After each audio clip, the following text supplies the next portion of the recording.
جمعہ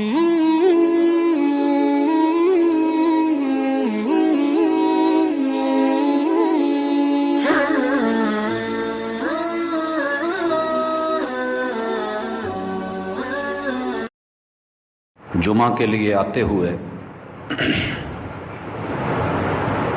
گاڑی کو پارک کر رہا تھا تو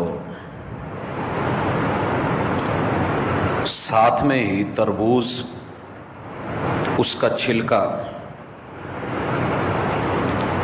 وہ پڑا ہوا ہے اور اللہ کی مخلوقات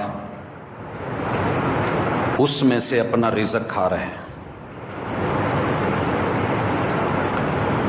دیکھ کے اللہ کی قدرتوں پر یقین میں اور اضافہ ہو گیا کہ میرا مالک صرف انسانوں کا خیال نہیں رکھتا، اسے پورے جہانوں کا خیال رکھنا ہے۔ جن مخلوقات کو اس نے پیدا کیا ہے وہ ان کا رزق، اس کا اہتمام کیسے کرتا ہے۔ میں اور آپ تربوز خریدتے ہیں، 8 کلو 10 کلو کا دانہ 4-5 کلو کا چڑھتا ہے۔ گھر میں جب کاٹتے ہیں تو ہم سارا نہیں کھا لیتے، اس کا گودا ہماری غذا بنتا ہے تو اس میں سے کچھ ہم اپنے ہاتھوں سے پیسے دیے ہوتے ہیں، ہمارا مال ہوتا ہے، خریدا ہوتا ہے، وہ میرا رب کوڑے کی ٹوکری میں ڈلوا کر کے وہاں سے باہر کسی نہ کسی جگہ پھینکوا دیتا ہے اور اپنی اس مخلوق کا دسترخوان لگا دیتا ہے جس کی فکر آپ کو اور مجھے تو نہیں ہے، لیکن بنانے والے کو اس کی پرواہ ہے، پورا خیال ہے۔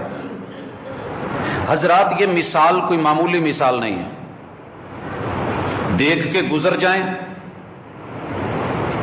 تو کچھ بھی نہیں، اور اگر غور کر لیں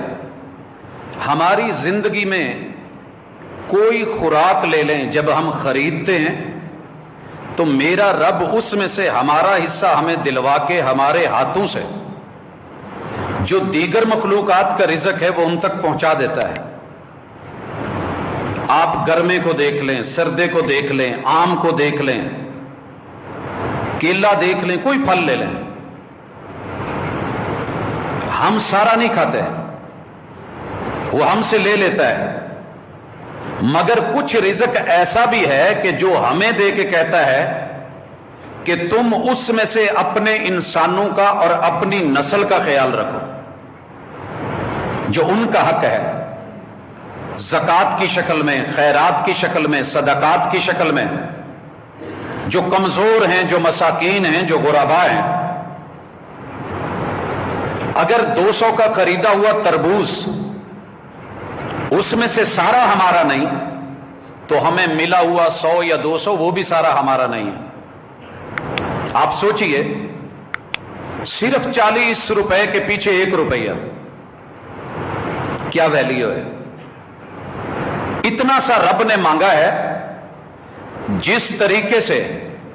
چھلکا اتار کے سبزی صاف ستھری اور پاکیزہ کھانے کے لائق ہو جاتی ہے، چھلکا اتار کے تربوز خربوزہ کھانے کے قابل اور بڑا اچھا اور نفیس اور عمدہ ہو جاتا ہے، لوگوں اسی طرح یہ 100 روپیہ، یہ 40 روپے، یہ اللہ کا دیا ہوا مال، اس میں سے حقداروں کا، مستحقین کا حق نکال کے یہ پیسہ بھی پاکیزہ ہو جاتا ہے۔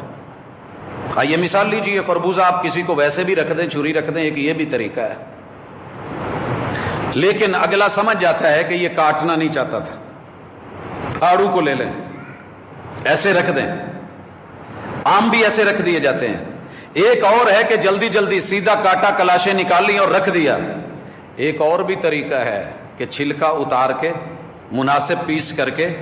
کسی اچھے برتن میں رکھ کے آپ پیشکش کریں، تو پیشکش کا یہ طریقہ اور انداز پہلے دونوں طریقوں سے کہیں عمدہ مانا جاتا ہے اور سلیقہ شعاری ہے۔ رب بھی یہی چاہتے ہیں کہ تو خود نکال، رب چاہتا تو ہم سے لے لیتا، دیتا ہی نہ۔ رب چاہتا ہے کہ سلیقہ شعاری سے، عمدگی سے، بیت المال بنا کے، منظم طریقہ بنا کے، ایک سلیقے کے ساتھ اور عزت اور آبرو کے ساتھ جن کا حق ہے ان تک پہنچائیے۔